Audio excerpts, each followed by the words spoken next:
আসসালামু আলাইকুম। আজকে আম নির্বাচনের অঘোষিত সরকার ঘোষণা করে নাই।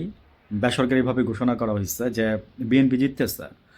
তো আমরা তো জানি যে এটা আসলে কি করা হইছে। হ্যাঁ? সবাই আমরা জানি কি করা হইছে। মানুষ কারণ হইছে কি যে ভাই মানে কে কই ভোট দিচ্ছে, কে কয়টা ভোট দিচ্ছে এটা সবাই জানে এবং নির্বাচনের রেজাল্ট হয়ে গেছে, রেজাল্ট শিট হয়ে গেছে। সেখানে আপনার রেজাল্ট দিতে দেরি করতেছে তারা।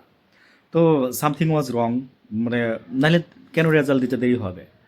আচ্ছা, আমি যেটা বলতে আসছি, একটা মেসেজ দিতে আসছি সেটা হচ্ছে পঞ্চগড়ে সার্জিস হেরে গেছে না? এনসিপি তো মোটামুটি অনেকেই ম্যাক্সিমাম আমি বলবো যে 80%ই জিতে গেছে বেশ কিছুজন ছাড়া।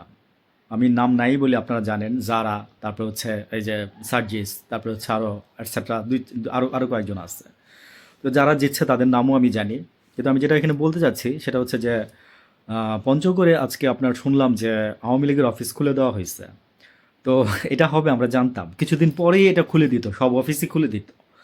কিছুদিন পরে সব অফিস এমনি খুলে দিত আপনাদের। কিন্তু ঘটনা হচ্ছে যে আজকেই খুলে দেওয়ার কারণটা কি ছিল? তো ওইখানে সার্জিসের সাথে আসনের ব্যবধানে হারছে হয়েছে ৮,০০০ আসন। তো কারচুপি তো ব্যাপক হয়েছে, রি ইঞ্জিনিয়ারিং হয়েছে, কারচুপি হয়েছে, এগুলো ভাই মিডিয়াতে আপনার প্রচুর প্রমাণ আছে, আপনারা দেখতে পারেন চাইলে। মানে প্রমাণ সবাই রেখেও দিচ্ছে, ঠিক আছে? তো এখন কথা হচ্ছে যে জামাত এই জিনিসগুলোকে মেনে নিল কেন? এটা আমি আরেকটা ভিডিওতে বলবো। আমি এখানে যেটা বলতেছি সার্জিসের এই বিষয়টা, আজকে মেসেজ দেওয়ার যেটা ছিল এটাও আমার মেসেজ না। আওয়ামী লীগ বিএনপি মানে একসাথে থাকবেন এটা আমরা আগের থেকেই জানতাম।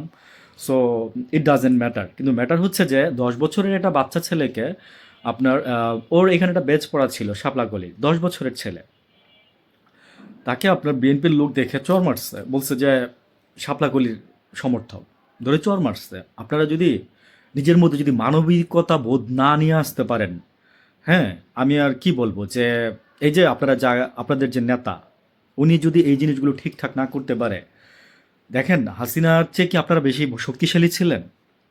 কখনোই না। থাকলে সেটা নজির আমরা দেখতাম। আমরা চাইছিলাম যে মনে মনে, মনে মনে না, আপনাদের জন্য অনেক অনেক গালি শুনছি। হ্যাঁ, মানে তারেক জিয়া যখন মানে লন্ডনে ওনাকে এভাবে পাঠাই দেওয়া হয় মেরে টেরে, মেরুদণ্ড ভেঙে, তখন আমরা কান্না করছি আপনাদের জন্য, বুঝছেন? বুঝবেন না এগুলা। আপনারা ওই যে বললাম যে আপনারা হৃদয়ের ফিলিংস বুঝবেন না কখনো। বাচ্চা যে ছেলেটাকে যে মারছেন আপনারা, বা মানে সবাই তো আর না, একজন মারছেন। তো একজন একজন করে নৈতিকতা বোধ তৈরি হবে, তাইলে পুরো ইয়াটা চেঞ্জ হবে। আমি বলবো যে কাজগুলো করেন না, মানুষের মনে ভালোবাসা অর্জন করে ট্রাই করেন। ভালো থাকবেন।